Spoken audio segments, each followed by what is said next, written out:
Raja HP gaming, raja benchmark, atau raja Antutu. Kira-kira kalau kita dengar julukan kayak gitu, bakal langsung tertuju ke handphone apa?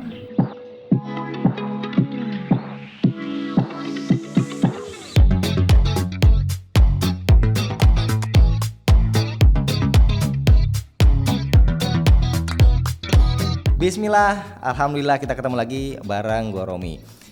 Ini dia sebuah HP anti mainstream yang secara mengejutkan berani masuk pasar Indonesia. Ini Red Magic 8S Pro dari ZTE. Yang kepo berapa harganya bisa coba melipir ke Tokopedia. Secara mumpung lagi bulan utahnya Tokped, semua promo itu bisa ditumpuk dari cashback, diskon sampai bebas ongkir. Linknya ada di deskripsi. Oke, balik ke HP-nya. Kenapa anti mainstream? Pertama, secara brand pasti belum banyak penggunanya terutama di Indonesia. Kedua, secara desain sebagai HP gaming ini berani nih melawan tren. Gua pribadi happy banget lihat bentukannya, kotak boxy dengan frame yang datar, bikin feeling nostalgic ya sama HP-HP-nya Sony. Kelihatan maco banget, tapi dari sisi handling dia butuh adaptasi karena megangnya itu ya ini kan sudutnya tajam ya, jadi mungkin agak-agak kurang nyaman di awal pemakaian. Backdoornya ada dua opsi, yang kayak gini varian Midnight dengan gaya stealth dan misterius, atau kalau mau yang lebih eye catching ada varian Aurora dengan style semi transparan. Dan untuk casingnya kita juga dapat free yang model style case transparan kayak gini. Buat kebanyakan orang ketika ngelihat HP ini pasti nggak nyangka kalau ini adalah HP gaming monster. Tapi begitu dipakai main game, orang baru akan tahu kalau ini HP gaming karena ternyata ada active fan cooling yang bisa nyala dan juga ada 3 tulisan di backdoornya yang juga bisa nyala. Ini keren banget. Untuk interface-nya masih disediain ada jack audio di atas, speaker udah stereo tentunya, adanya di frame atas dan ada di bawah. Tombol power ada di kanan bareng ventilasi udara, 2 tombol trigger virtual dan ada switch berwarna merah buat masuk ke gaming mode. Kalau di kiri ada tombol volume dan ventilasi udara satu lagi. Red Magic 8S Pro nggak cuma unik desainnya tapi juga nikmat banget dipandang karena layarnya ini berasa lega banget, bezelnya tipis di keempat sisi dan hebatnya layarnya ini juga nggak keganggu poni karena kamera depannya dia udah under display. Layarnya ini AMOLED 6,8 inch dengan brightness 1300 nits, support HDR, refresh rate 120 Hz dan touch sampling 960 Hz.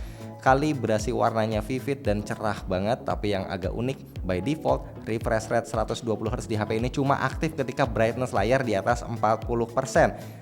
Jadi kalau lagi di kamar malam-malam biasa brightness kan itu ada di angka 20-30%.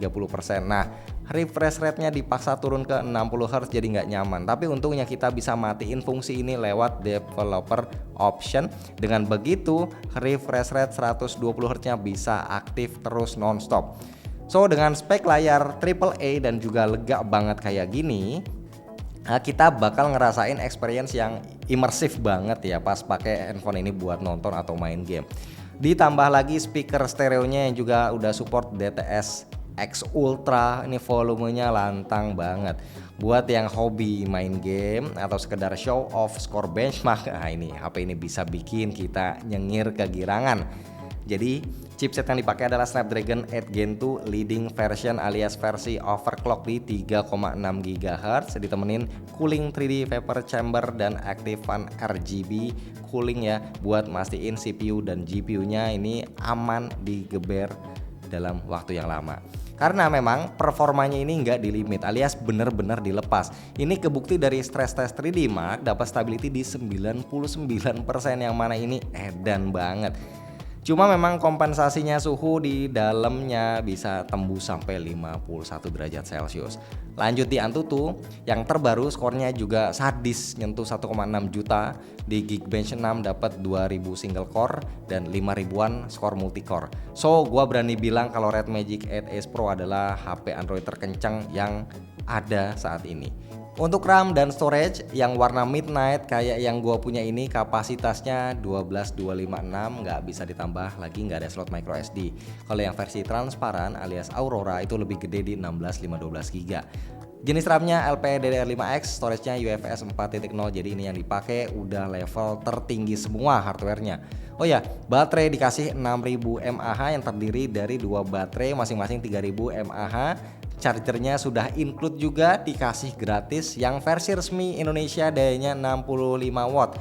Ketika ngecas nanti kipas di HP ini bakal nyala otomatis buat menjaga temperatur biar nggak kepanasan, dan waktu yang dibutuhin buat full charge itu sekitar 45 menit aja.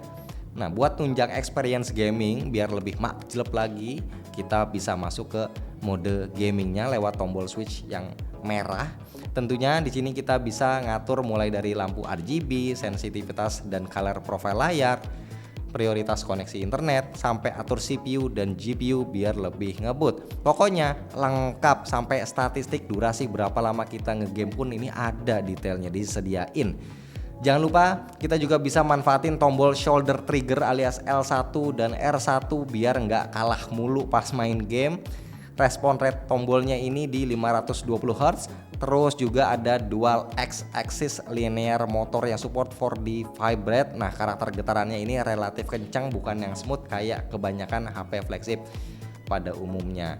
Dan semua fungsi-fungsi fitur tambahannya tadi kayak lampu RGB, kipas RGB, tombol trigger sampai vibrate, itu semua dibantu sama chip dedicated alias chip gaming khusus namanya Red Core 2. Dengan begitu chipset Snapdragon 8 Gen 2 di HP ini bisa fokus buat handle performa, komputasi dan juga grafis. Jadi nggak diganggu buat urusan atau tugas yang lain. Lanjut, UI Red Magic surprisingly juga menyenangkan. ZTE nggak tengil sosokan bikin custom UI sendiri. Ya memang sih namanya ini Red Magic OS ya, kayak mereka bikin sendiri, modif sendiri. Yang dipakai adalah versi 8, tapi feel dan experience-nya ini kayak stok Android. Simple, enteng, nggak banyak bloatware, top. So kalau buat urusan desain, UI, performa, baik benchmark ataupun gaming tidak terbantahkan lagi. ZTE mampu dan sukses meracik sebuah smartphone gaming monster yang luar biasa kencang. Tapi gimana kalau HP ini dipakai buat motret? Oke, setup kamera di Red Magic 8S Pro sebenarnya nggak wah-wah amat.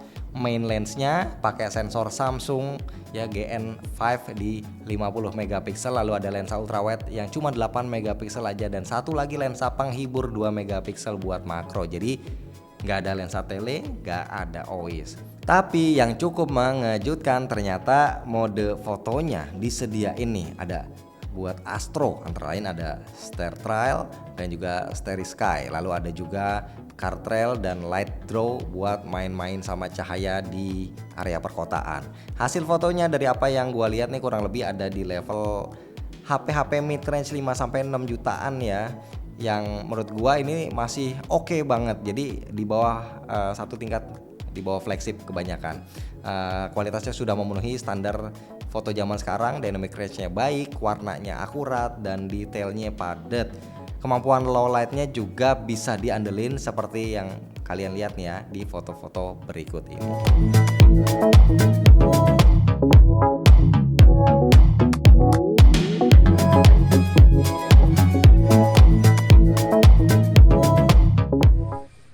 Ini perekaman video kamera belakang di resolusi Full HD 60 fps dan gua nyalain stabilizernya.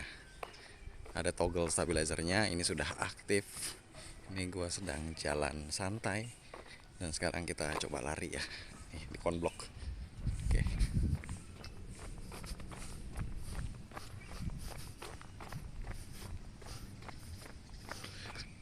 Kalau dari viewfinder ini terlihat cukup stabil, tapi hasilnya stabil atau enggak kalian sendiri yang menilai. Yang ini gua naikin resolusinya masih dengan stabilizernya aktif ya, anti shake aktif di 4K 60 fps. Oke, kita coba lari.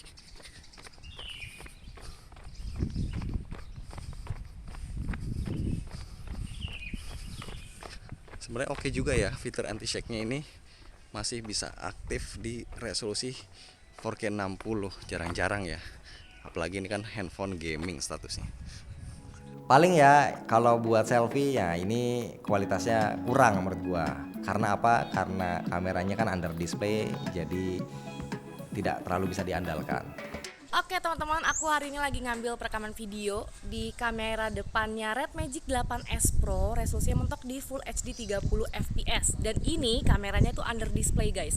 Jadi ya hasilnya so-so aja lah ya.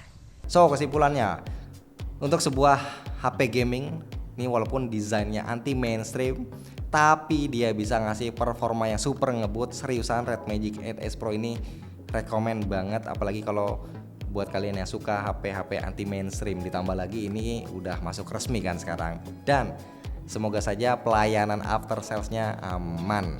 So untuk harganya ini menurut gue cukup kompetitif, tapi kalian bisa intip aja langsung di kolom deskripsi. Dan sekali lagi congrats buat ZTE, semoga lancar ya jualannya.